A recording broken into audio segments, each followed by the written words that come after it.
Hi guys, welcome back. It's time for part 11 of Jack London's story, The Call of the Wild.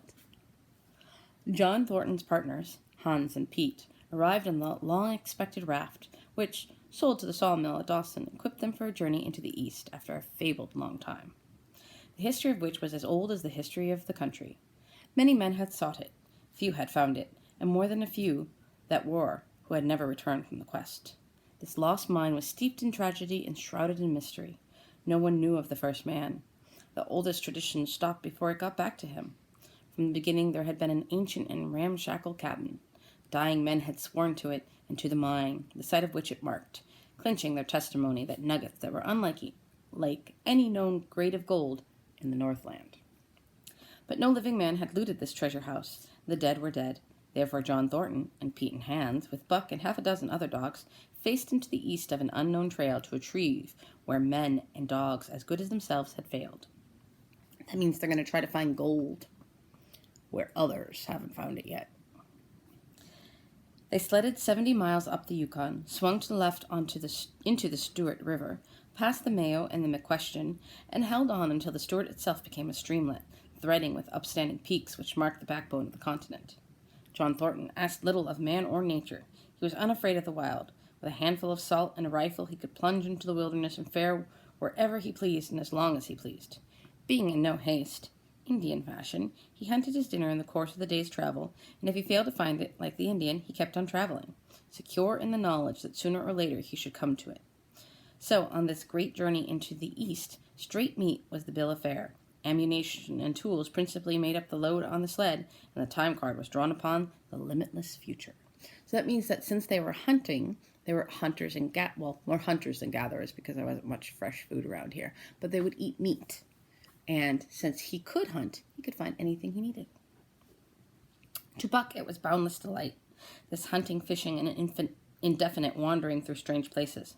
For weeks at a time, they would hold on steadily, day after day, and for weeks on end, they would camp here and there, the dogs loafing and the men burning holes through frozen muck and gravel and washing countless pans of dirt by the heat of the fire.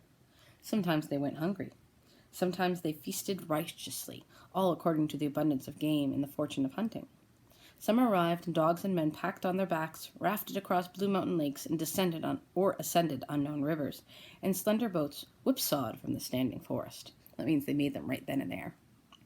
The months came and went, and back and forth they twisted through the uncharted vastness where no men were, and yet where men had been if the lost cabin were true. And through another winter they wandered on the obliterated trails of men who had gone before. Once they came upon a path blazed through the forest, an ancient path, and the lost cabin seemed very near. But the path began nowhere and ended nowhere, and it remained to them a mystery, as the man who made it and the reason he made it remained a mystery. Spring came on once more, and at the end of all their wandering they found not the lost cabin, but a shallow placer in a broad valley where the gold showed like yellow butter across the bottom of the washing pan. They sought no farther. Each day they worked, which earned them thousands of dollars in clean dust and nuggets, and they worked every day. The gold was sacked in moose-hide bags, 50 pounds to the bag, and piled like so much firewood outside the Spruce Ball Lodge. Like giants they toiled, days flashing on the heels of days like dreams as they heaped their treasure up. There was nothing for the dogs to do save the hauling in of meat now and again that Thornton killed, and Buck spent long hours musing by the fire.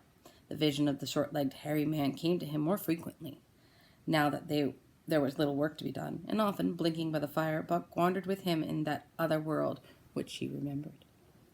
The salient thing of this other world seemed fear.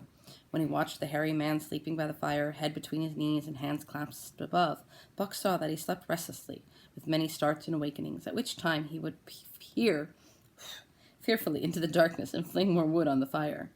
Did they walk by a beach of a sea, where the hairy man gathered shellfish and ate them as he gathered? It was with eyes that roved everywhere for hidden danger, and with legs prepared to run like the wind at its first appearance. Through the forest they crept noiselessly, Buck at the hairy man's heels, and they were alert and vigilant, the pair of them, ears twitching and moving and nostrils quivering, for the man heard and smelled as keenly as Buck. The hairy man could spring up into the trees and travel ahead as fast as on the ground, swinging the arms from limb to limb, sometimes a dozen feet apart, letting go and catching, never falling, never missing his grip. In fact, he seemed as much at home among the trees as on the ground. and Buck had memories of nights of vigil spent beneath trees wherein the hairy man roosted, holding on tightly as he slept. And closely akin to the visions of the hairy man was the call still sounding in the depths of the forest. It filled him with a great unrest and strange desires, caused him to feel a vague sweet gladness, and he was aware of wild yearnings and stirrings, for he knew not what. Sometimes he pursued the call into the forest, looking for it as though it were a tangible thing, barking softly or defiantly, as the mood night dictated. He would thrust his nose into the cool wood moss or into the black soil where long grasses grew, and snort with joy at that fat earth smells, or we'd crouch for hours as if in concealment behind fungus-covered trunks of fallen trees, wide-eyed and wide-eared to all that moved and sounded about him. It might be, lying thus, that he hoped to surprise this call he could not understand. But he did not know why he did these various things. He was impelled to do them, and did not reason about them at all. Irresistible impulses seized him. He would be lying in camp, dozing lazily in the heat of the day, when suddenly his head would lift and his ears cock up, intent in listening, and he would spring to his feet and dash away, and on for hours, through the forest aisles and across the open spaces where the grass mounds bunched. He loved to run down dry water courses and to creep and spy upon the bird life in the woods. For a day at a time he would lie in the underbrush where he would watch the partridges drumming, but especially he loved to run in the dim twilight of the summer midnights, listening to the subdued and sleepy murmurs of the forest, reading signs and sounds as man may read a book, and seeking for the mysterious something that called, waking or sleeping at all times, for him to come. So, do you think that Buck is hearing the call of the wild?